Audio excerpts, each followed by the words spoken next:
Hi, I'm Dr. Mitch Harlan, and welcome to the Truth Talks podcast.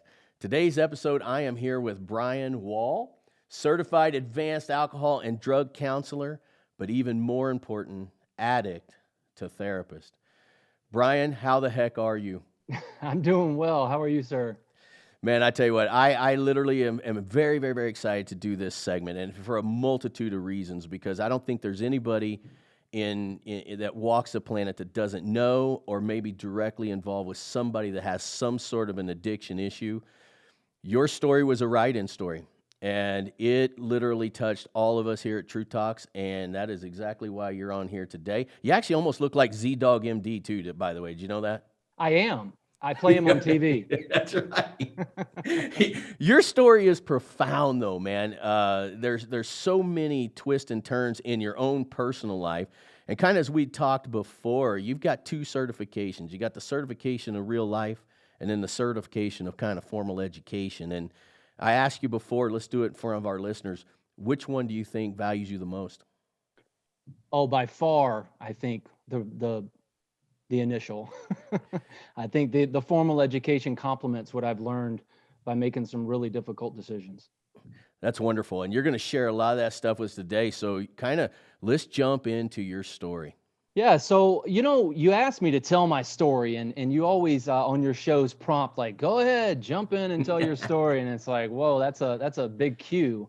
I really didn't come from anything initially like, oh, I grew up in a tough house and abuse and in the projects or anything like that. I really didn't have that experience, so it's very much different in that way, and I think almost to a flaw because it created a lot of security in my life that led me to take a lot of chances that I maybe otherwise wouldn't have taken.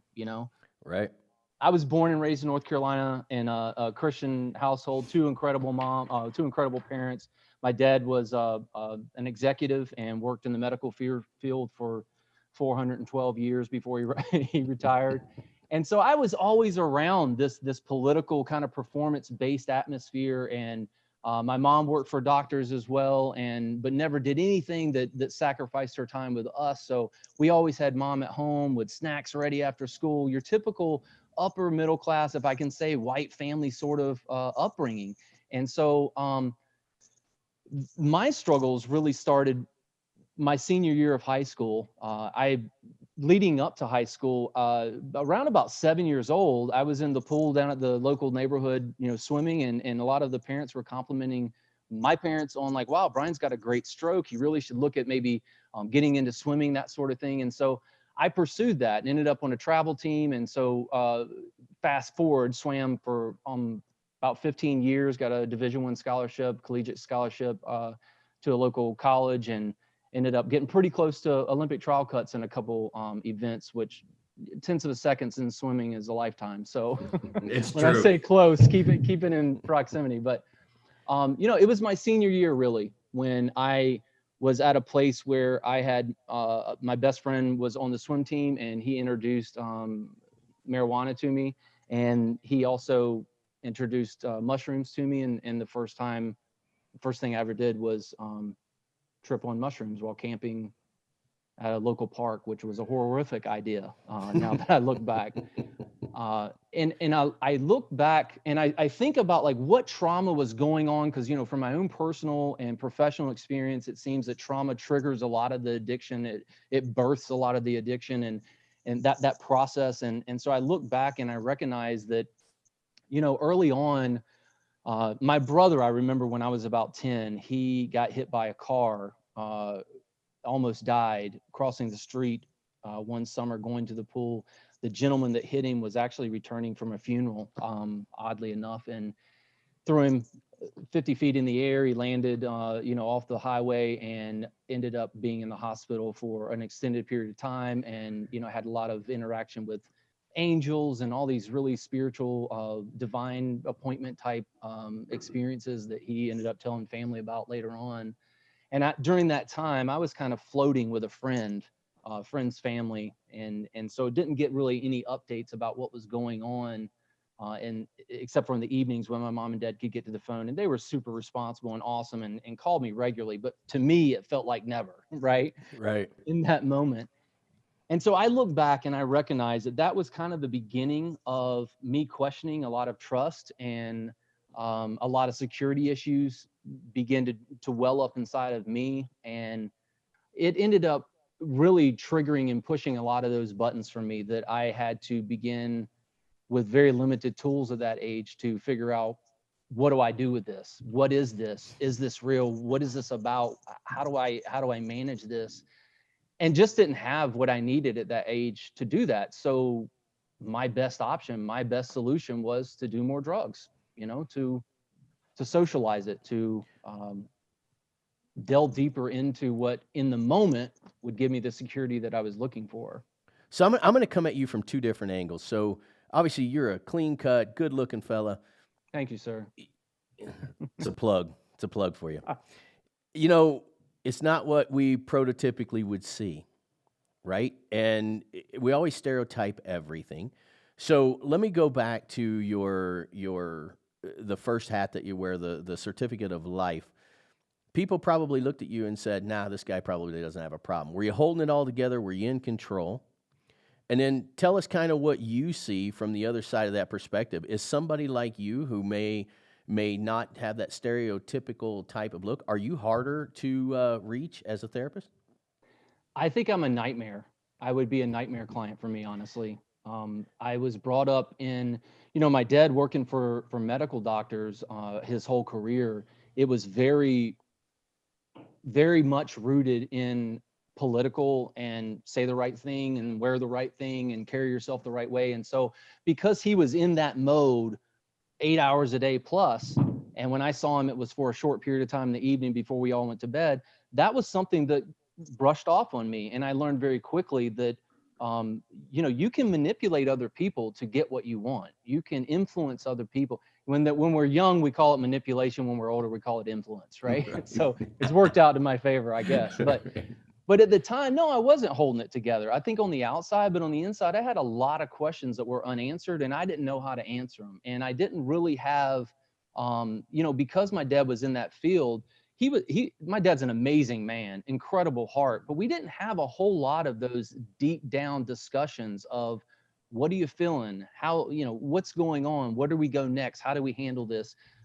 Which is much what I do now with my kids, being in the counselor mode most of the time. So that's a win. All my struggles and all the headaches I put myself through, and those around me in relationships, really ended up, I think, being a win-win for my kids. You want to know what's interesting, and I want you to address this too. This is one of my. I'm telling you, I'm going to drive you insane, right? Because I'm getting all kinds of free therapy here.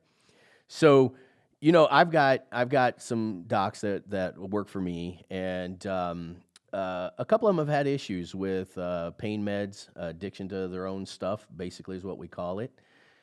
And what it happens is we look at it like, gosh, that guy was around it all the time. He's working 36-hour shifts. I can see how that happened. But then you got the guy that potentially has neck tats all over. He's laying there homeless on the street. There really is no difference. But socially, we tend to give that leniency towards someone who is somewhat more accomplished, let's say, than the guy that's laying on the street. But really, they're the same guy with two different suits. Do you agree with that? I completely agree. I think one's got a haircut and one doesn't.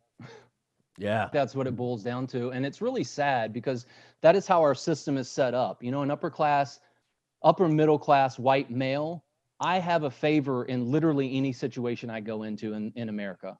And I don't think that's fair. I don't think it's right. I don't like it. So I try to bring equality into everything I do. And it's based off of that belief, but then also my own personal experiences, because, man, I've run into a number of people in my life making decisions I've made, being in the settings I've been in. And I honestly have never met a drug dealer that I didn't like. We got along great. I was the guy, that whole manipulation influence. I was the guy sitting in the passenger seat, holding his gun and his supply for him, while he dealt out the window to one of his regulars. Like, who is this white guy in here? And it was all because he saw me as a dollar sign. It was all because, I would like to say it was because I was so convincing, but I don't think it was 100% that. I think it also included the fact that he saw me as a dollar sign, because that is how our society's set up. And it's really unfortunate, because when you get folks in that dark place that really need our help, that really need our support, There's some bias there. It Yeah. spreads into our jail system. I currently work in a juvenile detention center, and some of the folks come in. I honestly question whether or not, if they had been a different skin color, if they would be sitting in front of me in my office, and it's unfortunate. And I think it's fair to say that there's a lot of truth to that, and obviously something that needs some work for sure. Yeah. So, so how far down the rabbit hole did you go? I mean, I know you're in college, you're around the stuff. Feel like you're in control? I felt like I was in control as long as I was using, and cocaine was my substance of habit, substance of choice. And as long as I was jacked, as long as I was high, I was in control as far as I was concerned. But it took some time. Eventually, I realized how much destruction and chaos was collapsing around me without me even knowing it. But man, I can remember going to swim practice. When I swam, tripping on acid the whole practice, and having a hard time focusing on from lap to lap, and then getting out of the pool to go do a bump in the bathroom just to straighten myself out so I could stay focused on the sets that they were giving, and I wouldn't forget what we were supposed to be doing from one lap to the next, which is pretty sad. It created this sense of invincibility, and that went on through my life, my career. It got to a point where I shared a little bit about it with you, but it's certainly not a proud moment in my career. But there were times that I really felt like I was doing some really good work with individuals, and I would show up to sessions intoxicated, not to a point where I couldn't communicate well, but to a point where I wasn't giving them 100%, and that's wrong. It's just flat wrong. I worked at a crisis center one time, and in between calls, I was going to the bathroom to smoke crack, to hit the pipe, and it got to the point where it was creating such false ego and such false confidence that it not only was affecting me, but it was potentially affecting those that I was serving. The crazy thing about it is, those were the times in my life where I was getting the most positive feedback from my colleagues. You're amazing on the phone. Oh my gosh, I can't believe you said that. No one can ever say that. And you took that guy to this direction. And all these great things came of it. And so it just kept feeding into that performance-based, manipulative, influential approach that I had taken for so long. So the substance was just another relationship that was gathering more and more information, more and more support from others, to prove to me that, what, this is a good relationship for you. Well, everybody's always watching. You always say you can't turn away from a train wreck, right? When did the train wreck? Well, I think I derailed a number of times, to be honest with you. Yeah. Somehow got back on the tracks. Probably all this we've been talking about leading up to this, I think, probably influenced me being re-railed, if that's a term. But the ultimate end to my use was in 2017. One night I was watching the Warriors game and had some drinks. I couldn't sleep that night, so the next morning, it was one of those things where, gosh, I'm not feeling on my game this morning. I think I'll have another drink. And there was a little bit of vodka left. I had a drink, went to work, and ended up having a major training that morning. And this is the confidence. This is the false confidence. I sat right beside the clinical director of the entire organization. How stupid is that, right? That's how confident that this had led me to be. And I'm certainly dumbfounded by that, while at the same time grateful that it happened the way it did, because she was no idiot, and she called me out on the smell of alcohol in my breath. And I sat down with my supervisor and ended up going through the process of, they have policies and procedures in place, and I went through the whole rigmarole, and was grateful for that process, because it led me to enrolling in a addiction program for health professionals here in the state. And so I've been in that program now for 3 years, and it literally has changed my life, Dr. Mitch. It's taken me to levels of processing and reflection and thinking and passion and insight that I honestly, genuinely never knew existed. I did not know I was capable of it. I'm very active on LinkedIn. I write articles now. I swear to you, I can't believe I'm writing them. It's just amazing how much I missed for almost 25 years of just mistreating myself. Obviously, it had a role and impact on relationships. Probably every relationship you were in. You know, here's one of the things I always hear. I always hear is the monster's no longer in the room, but he's in the closet. Yeah. Is the monster always there? I think yes. I always look at addiction as another relationship because whether, when I'm dealing with clients, I think it's easier to address something, to tackle something if you can put a face on it, if you could put a name to it. And so I always encourage my clients to put a face, put a name with your monster, kiss your monster on the nose. It's not going away.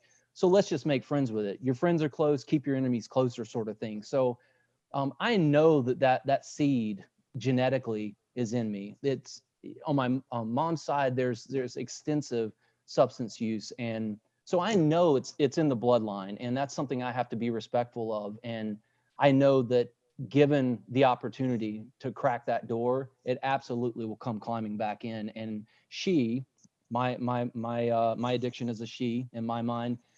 She will take you down roads that are super exciting and super fun in the moment and convince you that she's got your best interests in mind. And so whether I was using actively or not, anywhere I was, she was always in the room and always nagging on me to come be with her. And eventually you have to make a decision on quitting everything and putting your entire life into this relationship, or cutting her off.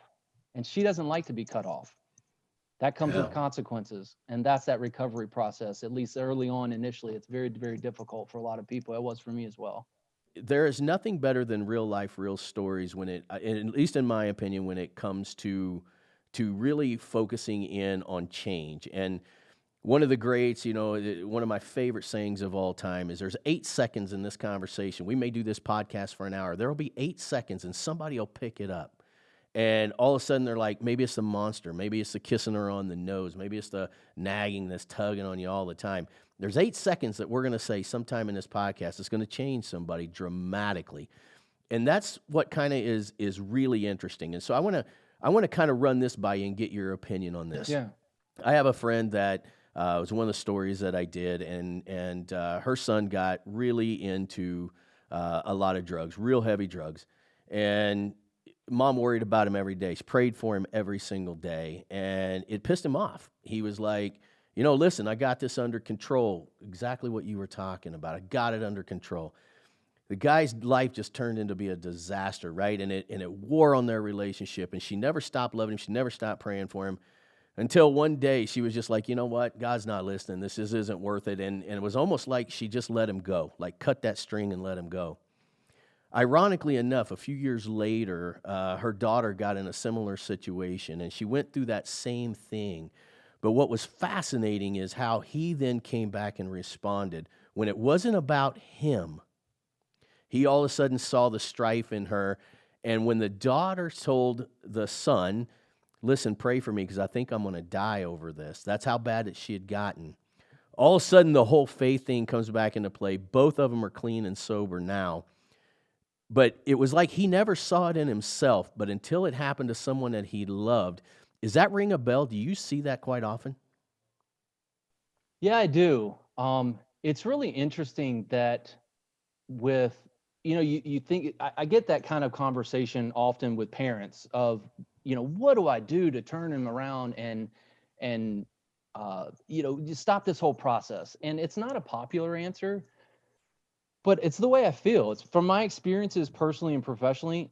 There is no miracle answer. There is no magic bullet that's going to solve the world's problems as it relates to addiction.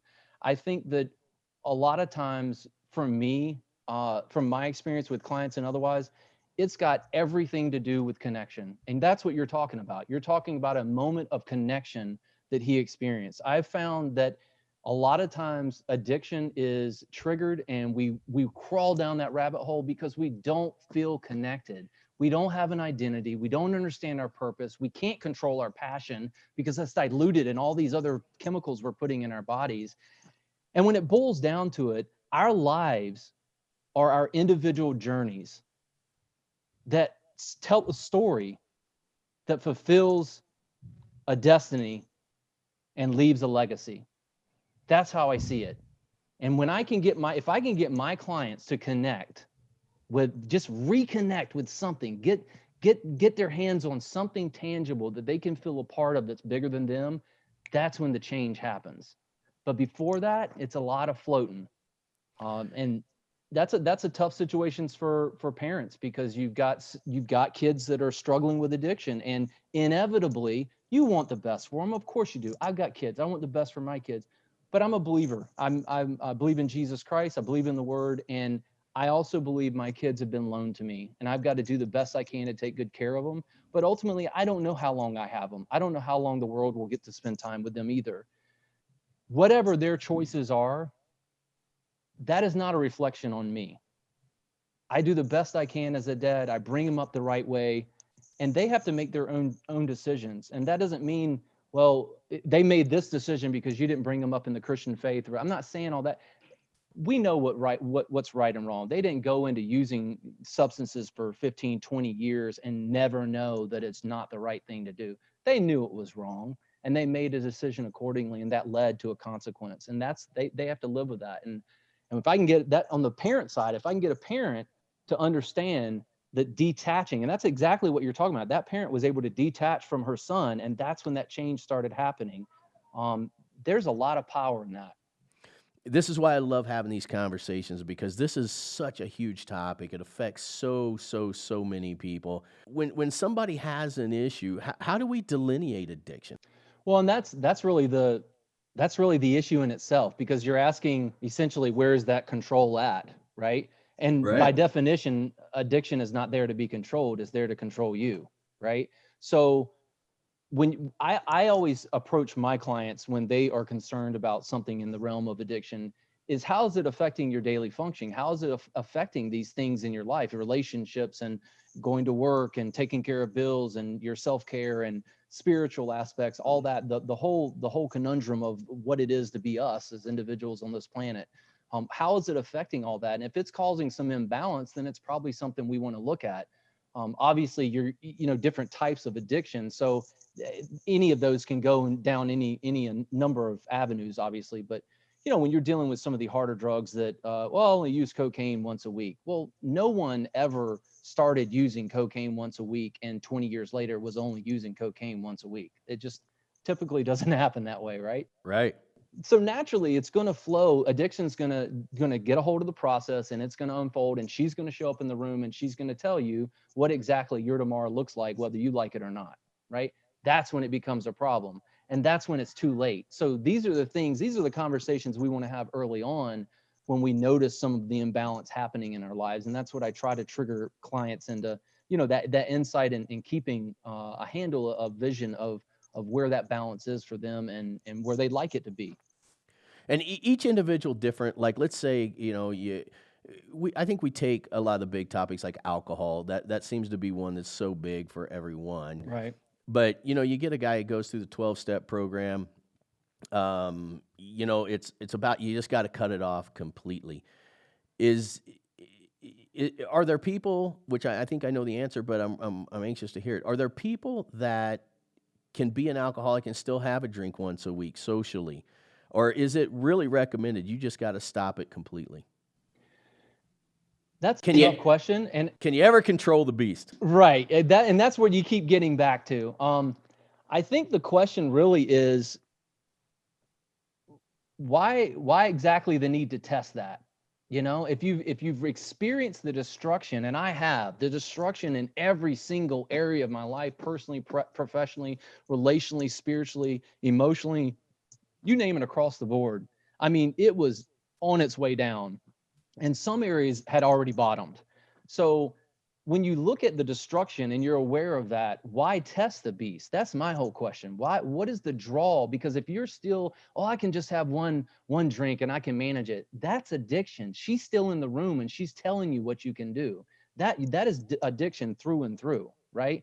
Because when you get to a point and you recognize, the destruction and the impact that it can have on your life and the lives of those around you, if you truly experience that and understand it and grasp it, you have no desire to go back. Now, I'm not saying it's not a draw, because there's still genetics involved and addiction, and I understand the beast and how she operates, right? But there's still a pull that you've understood. You're not asking yourself questions. Yeah, I can have one drink. I already know I can't. The question, well, I bet I could have. No, you already know you can't, right? Yeah. So the fact that you're asking yourself that question means that she just walked in the room and she's sitting right beside you and you didn't see her come in. So what Yeah. triggered these thoughts in your life? Are you stressed out? Is some imbalance in some other areas that we need to look at? Those are the things that are happening that are drawing you right back into the old behaviors that almost took your life. Do you think the ultimate therapist is rock bottom? The ultimate therapist is rock bottom. Do you think a person has to hit rock bottom to really make those massive changes? I've had that question asked before, actually. And it's difficult because when you say rock bottom, everybody's rock bottom is different. True. And some are ankle deep compared to mine, and mine's ankle deep compared to others, right? So I don't know what rock bottom looks like. Um, and I really try to stray away in my life, professionally and otherwise, from extreme terms like always and never and those sorts of things. So the best, the ultimate, no, I don't think that's necessarily the case. I think that again, being a believer, God can take anybody's experience and make it as effective as anybody that doesn't know him. Or so you're looking for a black and white, and I just don't think that's possible to get when you're dealing with human beings. Man, it is overwhelming. Producer Chad and I talk about this all the time. It's overwhelming that the common denominator of repair is they find a faith. It seems like that is the ultimate common denominator. And we're talking about people who don't believe. And we've never taken our podcast, I didn't take the books in a faith based oriented way. I just let the story unfold as it is. And it's funny that you say it. I mean, it's just amazing how it makes me wonder, is that the only thing truly bigger than the beast? Again, I really think it boils down to being connected. It's there's good and bad. There's God and the devil, and that's kind of generally how our society operates. Whatever that God is for you is the God. He's in the category of God, and the other is the devil. And those that are in the middle are few and far between. But um, regardless, I think that ultimately the change happens when we feel connected, we understand our purpose, and we feel like we're a part of something bigger than ourselves. I think at that time, those are the moments where we recognize, hey, this is my individual journey that's writing a story, that's fulfilling a destiny, and I'm going to leave a legacy if I stick with it. It's right around the corner. And those sort of grab to motivate to get through the next day, the hope and the faith and all that bulls, it comes in. And because of all that, we start to see the drastic difference from the life we lived before. And then it's a no-brainer. Like, why wouldn't I continue on this path? This has really been good for me. And so then it just kind of fuels the fire from there. At least that's been my experience. And it's the experience I hear from a lot of the clients that I've treated over the last 20 years. I always say if you find a dream bigger than your problems, you're going to be happy. Yeah, Pretty absolutely. simple, man. Absolutely. That sums it up. But I am kind of a black and white thing. And something that you said earlier is, dude, I grew up that way too. I grew up, my parents were just amazing people, and my brothers are amazing people. And, when I started doing all this stuff, it was like, man, I don't have one of these crazy stories. And how am I going to do it to end suffering for these people? And that's how I did it, by telling stories from other people. So that brings me to the question of, when you're having sessions with these people, do you bring up other stories of people? Have you found that to be successful? Yeah, I do on occasion. And It's usually very anonymously done, and usually I bring up the gist of the lesson in the moment, rather than individual stories, because I think there's a lot of value in normalizing addiction, because then we don't feel like freaks and avoid getting the help we need. That's important, right? But at the Hmm. same time, my story is my story. I don't have an extreme story compared to some of the stuff I've heard over the last 20 years. I'm a pussycat compared to some of these guys, what they've been through, right? So, but it's been my experience and my journey and my story and my rock bottom. Bottom line is, we all get to that point. On this particular topic, I've talked to a number of guys, and some of their bottoms aren't even as bad as I feel like mine was. That's irrelevant. The issue, or the real aha moment, was the fact that we almost lost a human being. That's profound, Dr. Mitch. We Hmm. almost lost a human being. And in that moment, they had an epiphany and turned it around. And now it's their choice what they do with that information. And I can't tell you how many times I've told my story and it reveals one more thing to me that I didn't recognize before, that I've learned through the process. And I literally go in the next day ready to use it with one of my clients, or ready to share it, or ready to pay it forward, whatever that insight or knowledge or wisdom what it was that I picked up, to pay that forward to them. And that's really, to me, what humankind, what society, what people, what this is all, it's what Truth Talks is about. That's what it's Yeah. about. It's being a part of a family. And it's an amazing experience, man. I told you I was really active on LinkedIn, and that's what LinkedIn is. It's an amazing group of people worldwide that have created an online family of support, positive support, that um, is what it's all about. And so I'm trying my best to take my story and create that same reality wherever it is I go. Well, we're throwing it out to a million people, so that's how that's going to go. Here's here's the other thing.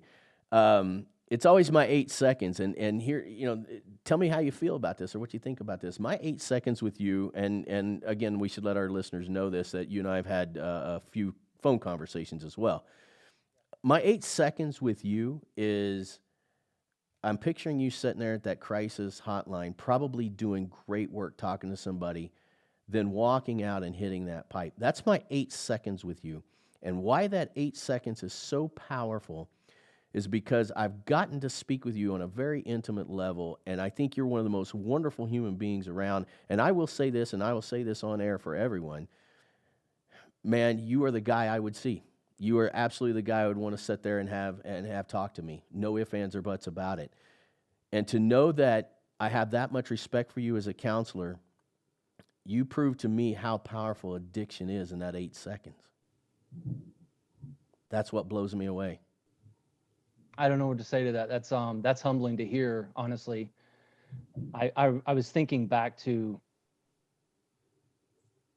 it's really sad, Dr. Mitch, because in that, I remember those moments in the bathroom, many bathrooms, doing many different things with her.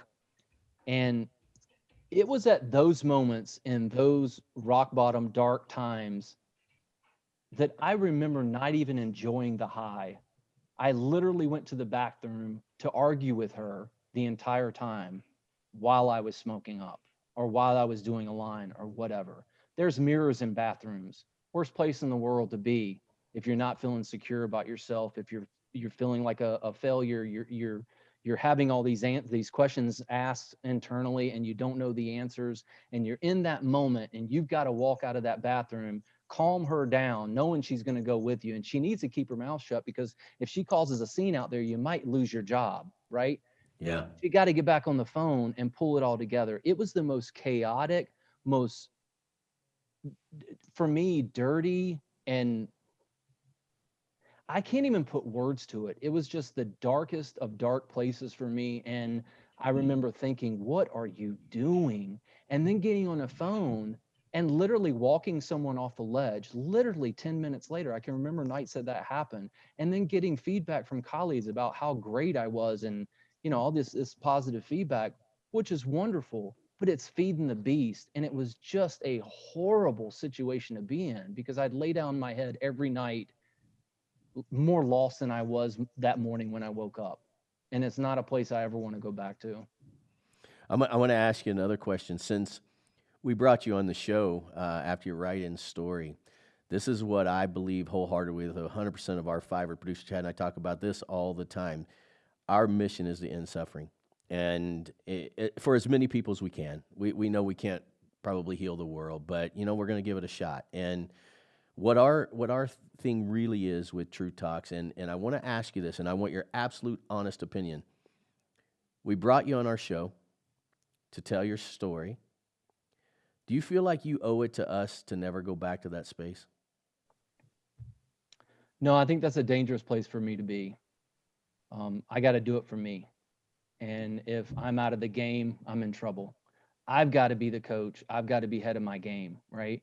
And I know the game plan that's going to win the game. You can put any team up against me right now, whatever that team looks like. I know what plan's going to win the game. Absolutely every time, without doubt, non-negotiable, hands down, end of conversation. I know what works. There's no doubt in my mind. The sad part about it is that a lot of folks want the honesty that you guys are looking to offer with Truth Talks, and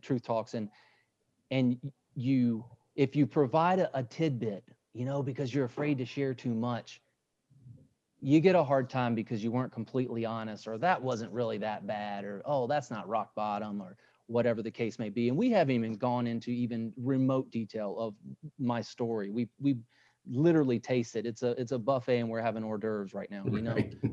and I think there's some value in that as well. But then when you tell your whole story, oh my gosh, this person, and then you get folks that don't want to, they kind of step away from you.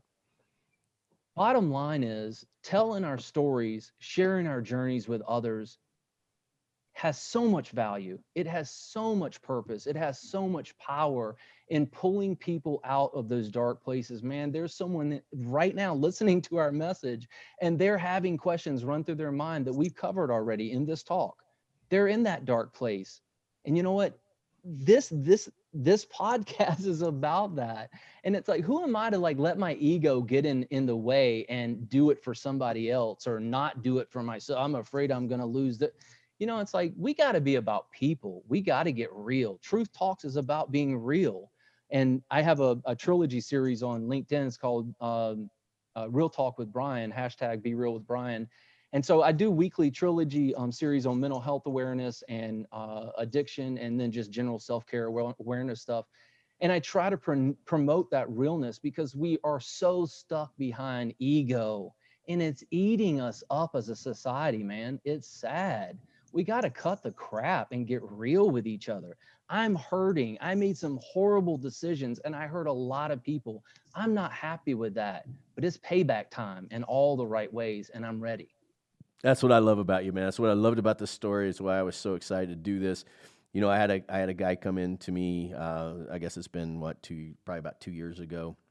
I could tell he was struggling. I was actually treating him, and he looked definitely more of the stereotypical. And he come right out and said, he was previously was an addict, and I don't know why. I do know why, because again, I love ending suffering, right? So I just kind of wanted to hold the dude, right? So I tell him, I said, I don't know what it's like, because he was telling me, he was the one that said it's there every day. Every day. It's one phone call away. It's there every day. And at that point in time, he was about 100 and some days sober. And I told him, I said, here's my card.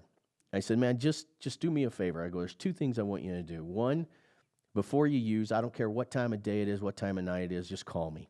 And I'll sit there and talk to you as long as you want.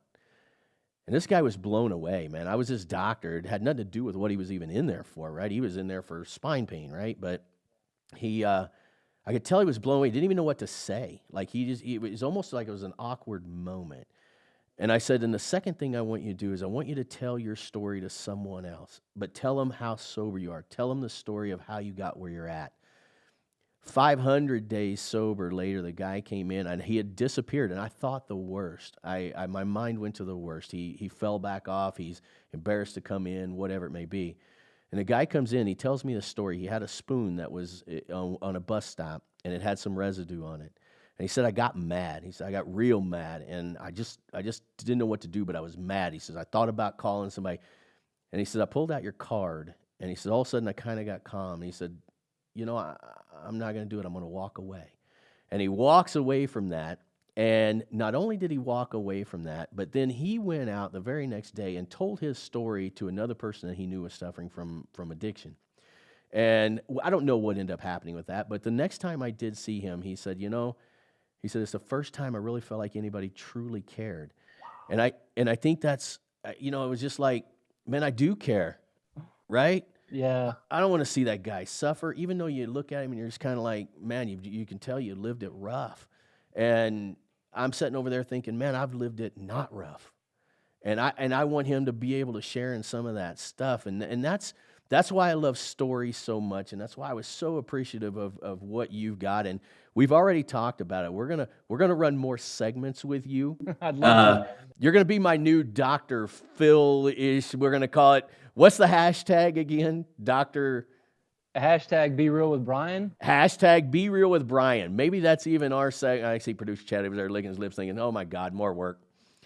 And but I would love to be able to bring you on often, hopefully, and talk to you about these things, and we can share these ideas so that everyone listening can find a way out. Yeah, I'd appreciate that, because I feel like you're the kind of guy that I can be honest with. We talked a little bit about just that. How honest do you want to be, Brian? Because you have a profession and you have a license and all these things, and you give me a lot of you create that safe place with Truth Talks and allowing someone just to share, and that's really what I'm about. So that connection is there for me as well, and just being real, having real conversations about real problems, so we can get real solutions. We've hid too far for too long behind our egos and our titles and our positions and white knuckling our salaries and our paychecks. And we're dealing with human lives, man. It's time to get real. Like if nobody, I don't care what you believe, if you don't think the world is crazy right now on some level, I don't know what world you're living in, but you're not next door to me, right? I just think we got to start loving each other better. And a perfect example, if I could say this real quick, it was awesome, the story you just shared. Really sad to me that he said, no one's ever said that to me before. That literally makes me want to cry. That's wrong. That is wrong. Nobody's been there for him. That's not how it's supposed to work. Yeah, I couldn't agree more. And it was a feel good for me. It's one at a time. That's actually why I'm doing what I'm doing now. Is I always felt I was serving people, but I felt like it was one at a time. And I think we got to get bigger than that. And that's why we've developed a whole podcast with Truth Talks, and having guests on like you is just absolutely amazing. Tell whoever you got to tell that you're going to be busy one more night a week, and we're going to do what we got to do. But I tell you what, man, I love you. I love the way that you come across. Again, I've been in this 26 years. I've been studying human behavior, and the fact that this was a write-in story for us is even more special. It's like it's supposed to happen, and here we are. Here's what we're doing, and I cannot thank you enough for coming on and doing this. I want to tell everybody one more time how we can get a hold of you, how people can read your stuff. So give me all of the plug. Yeah, through LinkedIn. I spend a lot of time on LinkedIn, love that community. And so you can look up Brian Wall on LinkedIn, and my weekly trilogy series that I do is you can find that at hashtag Be Real with Brian. So Brian, we're going to revisit this. I'm not done with you. All right. But we try to not overwhelm our listeners with longer than long podcasts. And unfortunately, we've been kind of hit on that. I could sit here and talk to you all night. If you are willing, having done it already, we want to follow up with you and really just pick your brain and help as many people as we can possibly help. Man, I'd love to hear from you guys. I appreciate the opportunity, Dr. Mitch.